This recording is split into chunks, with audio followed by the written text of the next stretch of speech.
मैं ये कहना चाहता हूँ कि नीरज भारती की अगर पुरानी पोस्ट को देखें तो he is a aggressive politician, और मुझे ऐसा लगता है कि नीरज भारती ने पिताजी को हथियार बना के साधा तो निशाना सरकार पे ही है प्रॉपरली। उन्होंने एक बड़ा इंपॉर्टेंट बयान दिया था नीरज भारती ने कि ना बापू सुनता ना सुखू सुनता, मैं जाऊँ तो कहाँ जाऊँ। अकाउंटेबिलिटी जो है उसके प्रेशर में आके शायद जो है ये विवाद खड़ा हुआ है और नीरज भारती जी अपने पिता के अगेंस्ट पिता बेटे पे कोई सा बड़ा तीखा तो नहीं बोला है, लेकिन बेटे ने जरूर तीखा बोला है कि वो चाह रहे कि नहीं पिताजी ने मुझे तीखा तो नहीं बोला, लेकिन उन्होंने पिताजी पे जरूर तीखा बोला कि नहीं भाई मैं तो अपने वर्कर के साथ। टॉक शो में आप सबका स्वागत है। हम सब जानते हैं कि जिंदगी में सबसे अनमोल सबसे कीमती अगर कुछ होता है तो वो रिश्ते होते हैं, यानी रिलेशंस। और सबसे मुश्किल और जटिल काम भी है तो रिश्तों को संभालना, सहेजना, उनको बरकरार रखना सबसे ज्यादा चुनौतीपूर्ण काम है।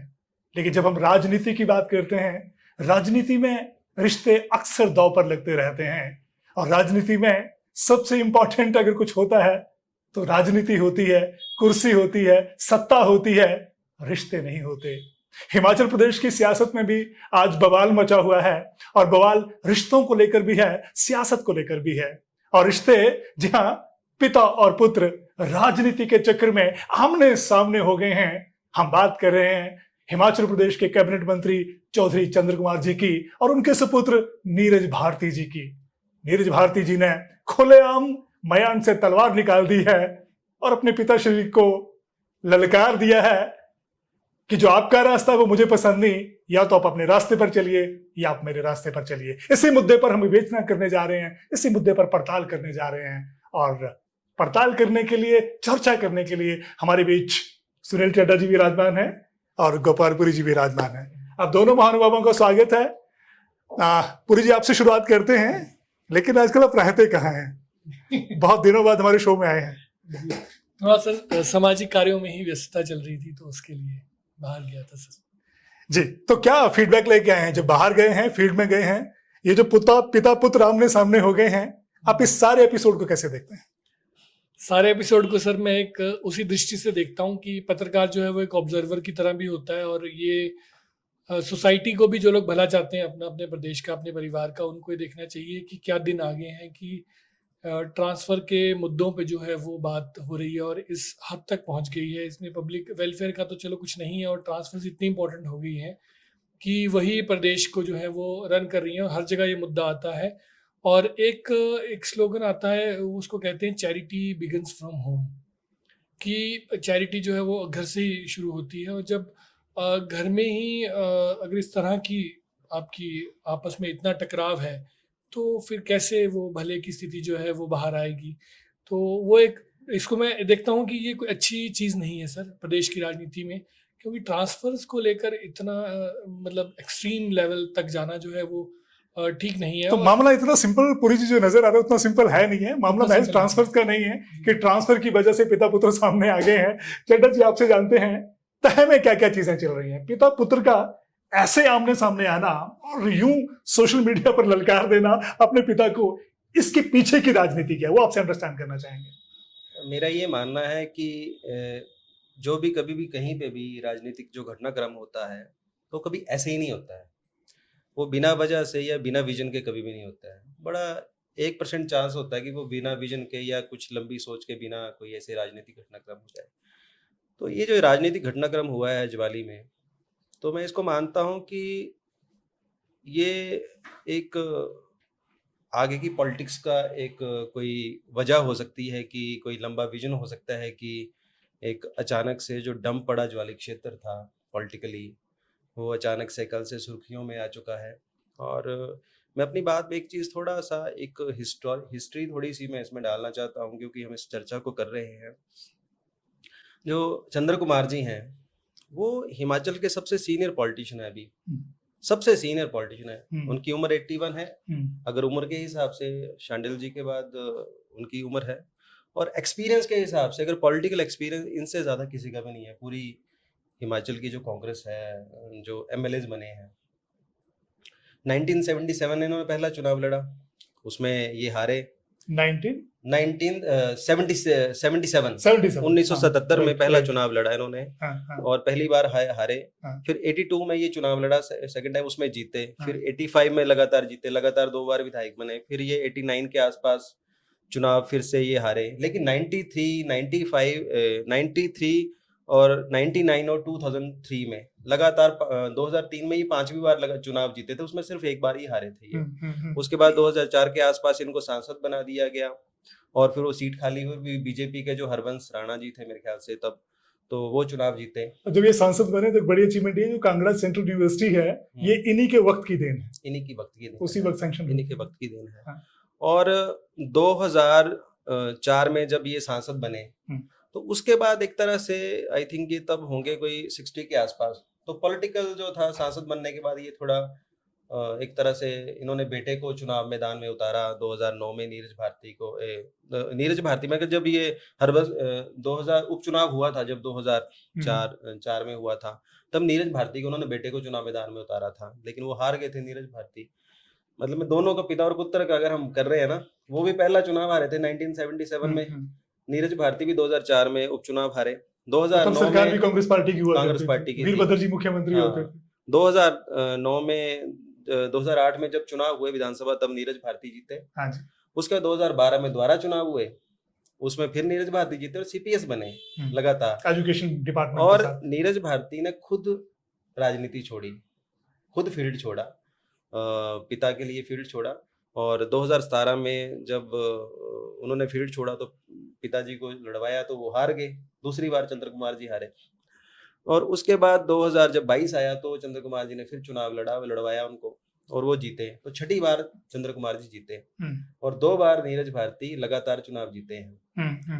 तो मेरा ये कहना है कि चंद्र कुमार जी लगातार, जो पहली बार लगातार 2 चुनाव जीते, उसके बाद हारे, उसके बाद लगातार फिर 3 चुनाव जीते और उसके बाद राजनीति से ओझल हुए, फिर चुनाव एक बार हारे और उसके बाद जीते। तो नीरज भारती का पहला चुनाव हारना और फिर 2 बार जीतना, तो आपको लग रहा है स्ट्रैटेजी के प्लान है? मैं ये कहना चाहता हूँ कि नीरज भारती की अगर पुरानी पोस्ट को देखें तो he is a aggressive politician.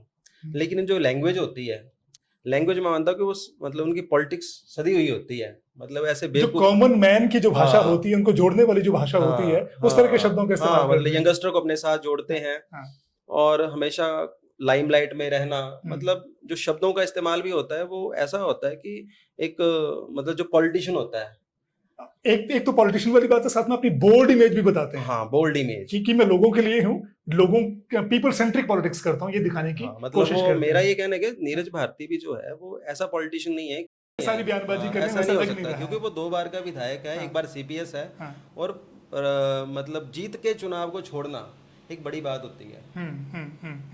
तो मेरा ये मानना है कि जो आपको लग रहा है कि एंटी इनकम्बेंसी को टैकल करने की स्ट्रेटजी हो सकती है? हाँ, मैं यही कहना चाह रहा था कि अभी जो पूरे प्रदेश भर में, क्योंकि we are journalist, we are open, हमें ऐसा कि मैं किसी का वो पक्ष, मतलब अभी अगर स्टेट जो हमारी हिमाचल कांग्रेस की जो स्थिति है अभी देखो, लोगों से जब हम बात करते हैं तो वो इतना कुछ बेटर नहीं बोलते हैं कि यार मतलब दुखी टाइप लोग लगते हैं।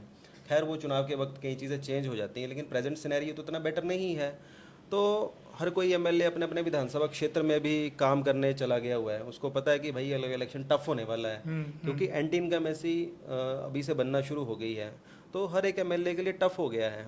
और मुझे लगता है कि स्ट्रेटेजी हो सकती है कि अपने विधानसभा क्षेत्र में जो डिमोलाइज लोग हैं उनको थोड़ा उनके मन में डाला जाए कि भाई हम तो काम करना चाहते हैं लेकिन सरकार नहीं करने देती है। और मुझे ऐसा लगता है कि नीरज भारती ने पिताजी को हथियार बना के साधा तो निशाना सरकार पे ही है प्रॉपरली जी।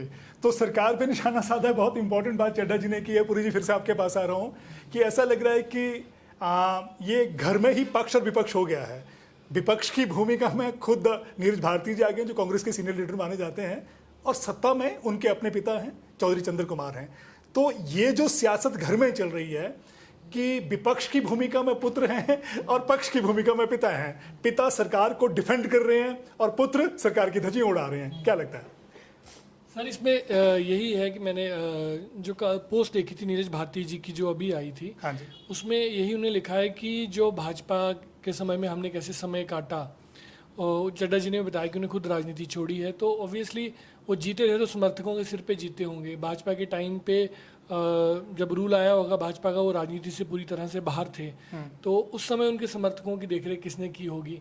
अब कभी ना कभी तो उनको स्टैंड लेना ही, क्योंकि पिताजी जो है वो हर वक्त तो राजनीति में रहेंगे। जैसे चड्ढा जी ने कहा कि 81 साल के वो हो गए हैं, तो आफ्टर ऑल पॉलिटिशियन को जो है एक स्टैंड तो लेना पड़ेगा अपने सपोर्टर्स के लिए, जिनके दम पे वो जीत के आते हैं। लेकिन मुद्दा उन्होंने यही मेंशन किया कि जब आप विपक्ष में होते हो तब आप कहते हो कि हम जब सत्ता में आएंगे तब आपका वो करेंगे, सत्ता में आके आप कहते हो कि तबादलों के लिए नहीं आए, तो एक डबल स्टैंड नहीं होना चाहिए।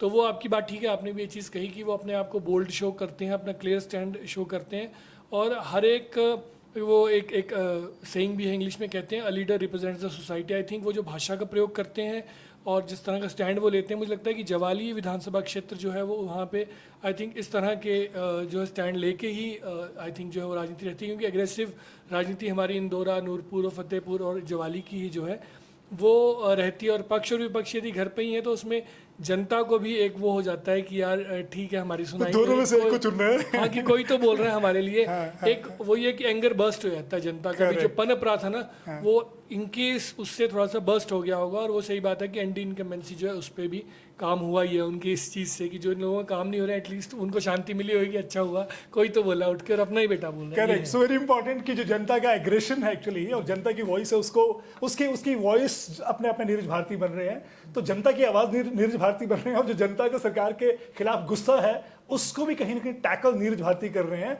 अपने व्यवहार के कारण, अपनी सोशल मीडिया में जो उनका एग्रेशन है उसके कारण। तो ये अपने आप में बहुत इंपॉर्टेंट पॉलिटिक्स हो सकती है। चड्ढा जी फिर से आपके पास आते हैं कि ये बात महज आज की नहीं, आपने पहले भी कुछ दिन पहले नोटिस किया होगा, इन्होंने एक बड़ा इंपॉर्टेंट बयान दिया था नीरज भारती ने कि ना बापू सुनदा ना सुखू सुनदा, मैं जाऊं तो कहाँ जाऊं।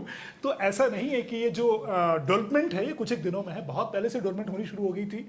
आप थोड़ा सा इसको और इसकी जो तहें हैं पढ़ते हैं उनको निकालने की कोशिश करिए और हमारे दर्शकों को बताइए कि इसके पीछे की राजनीति और क्या हो सकती है। नहीं, जो सब सरकार बनी तो नीरज भारती जी का आप अगर पुराना मतलब जब 2022 में सरकार बनी, तो अगर नीरज भारती की अगर फेसबुक जो आप उनका पेज देखेंगे तो उसमें आपको जैसे सरकार बनी तो 6-7 महीने तो आई थिंक 8 महीने तो ये बोले कुछ नहीं, कई साल, मुझे लगता है 2-1 साल फिर अपेयर नहीं हुए सोशल मीडिया पे, साल भर तो ये कुछ बोले नहीं। इट मीन्स सब कुछ ठीक चल रहा था। लेकिन अभी मुझे लगता है कि जैसा कि मैंने पहले भी कहा कि चंद्र कुमार जी बड़े ज़बरदस्त फील्ड मार्शल रह चुके हैं राजनीति के, और कांगड़ा डिस्ट्रिक्ट बड़ा एक इम्पॉर्टेंट है, क्योंकि राजनीति कौन सी सरकार जीतेगी तो कांगड़ा इसमें बहुत बड़ा रोल प्ले करता है। तो ये भी हो सकता है कि ये सारा का सारा एक लाइमलाइट क्रिएट की जाए, एक लंबा विजन किया जाए कि अब 81 ईयर के चंद्र कुमार जी हो चुके हैं, 6 बार के वो विधायक हैं, और अब जब नेक्स्ट चुनाव होगा तो आई थिंक 84 के आसपास वो जब हो जाएंगे तो नेक्स्ट चुनाव कौन लड़ेगा? नेक्स्ट चुनाव फिर हो सकता है कि नीरज भारती जी अगली बार चुनाव लड़ना है, तो चुनाव लड़ने के लिए आप पहले बैकअप तो बनाओगे ना, क्योंकि अभी तक 82 में चंद्र कुमार जी जीते, तो अभी ये 2025 है, तो आई थिंक 43 इयर्स के आसपास तो हो गया। 43 ईयर में सिर्फ भाजपा 10 साल ही सत्ता में रही है। जो 33 से 34 साल का जो स्पैन है वो कांग्रेस के पास ही रहा है, वो चंद्र कुमार जी की फैमिली में ही रहा है, या चंद्र कुमार जी के बेटे के पास रही है, चंद्र कुमार जी के पास रहा है। तो मुझे लगता है कि अब ये स्पैन जो है कि अब विरासत को प्रॉपर तरीके से आगे देना, क्योंकि चंद्र कुमार जी ने भी जो प्रेस कॉन्फ्रेंस अभी हमने देखी थी जो उन्होंने आज की, तो उसमें ऐसा भी नहीं है कि मतलब पिता बेटे पे कोई इतना बड़ा तीखा तो नहीं बोला है, लेकिन बेटे ने ज़रूर तीखा बोला है कि वो चाह रहे कि नहीं पिताजी ने मुझे तीखा तो नहीं बोला, लेकिन उन्होंने पिताजी पे ज़रूर तीखा बोला है कि नहीं भाई मैं तो अपने वर्कर के साथ हूँ। और एक और चीज़ इसमें ऐड हो रही है कि जो ट्रांसफ़र वाला, जैसे गोपाल जी ने ट्रांसफ़र को लेकर जो बोला है, तो ये ज़रूर है कि ये पूरे हिमाचल प्रदेश में एक ट्रांसफ़र का तो एक जो प्रॉब्लम चल रही है अल्टीमेटली। कई बार एलिगेशन लगे कि पैसे देके ट्रांसफर्स हो रही हैं हिमाचल प्रदेश में, ऐसा फर्स्ट टाइम नहीं, पहले भी होता रहा है, लेकिन अगर हम बात वर्तमान सरकार की करें तो अब ये दिक्कत तो आ रही है, लोग बोल रहे हैं कि भाई पैसे देके ट्रांसफ़र हो रही है।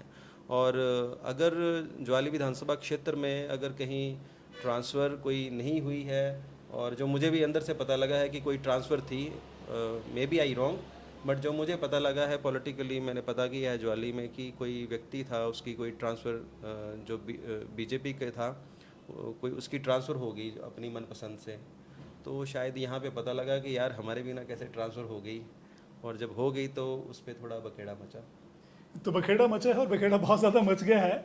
और इस बखेड़े में एक चीज़ तो सामने निकल के आ गई है कि जो विपक्ष है यानी भारतीय जनता पार्टी, वो तो ज्वाली में उसकी कोई बड़ी आहट सुनाई नहीं दे रही है। आहट सुनाई दे रही है तो कांग्रेस पार्टी की, पक्ष में भी कांग्रेस पार्टी है, विपक्ष में भी कांग्रेस पार्टी है। इस तरह के हालात निकल के आ रहे हैं। लेकिन नीरज भारती ने तो खोला, मोर्चा खोल दिया है और मोर्चा ललकार के खोला है कि पिताश्री अब आपका रास्ता आप जाने और अपना रास्ता मैं जानूंगा। और पूरी जी ये बोल के आपको लग नहीं रहा है कि उस भारती जी ने लोगों की नब्ज पकड़ ली है कि मैं हीरो हूं, आपकी आवाज़ मैं उठाने वाला शख्स हूं? सर इसमें एक मैं आपको, ठीक है वो तो उन्होंने आवाज़ जो नब्ज है उनकी पकड़ी होगी, लेकिन इस सारे सिनेरियो में एक मैं पॉजिटिव चीज़ आपको बताऊं हमारी इंडियन डेमोक्रेसी की, वो ये कि हर 5 साल में अकाउंटेबल ठहराया जाता है पॉलिटिशियन को। और इसमें सारे एपिसोड में जो ब्यूटी है, चाहे नीरज भारती ने कोई इशू उठाया, चंद्र कुमार जी ने उसको रिप्लाई किया है, फिर नीरज भारती जी का हुआ है, this is all about accountability.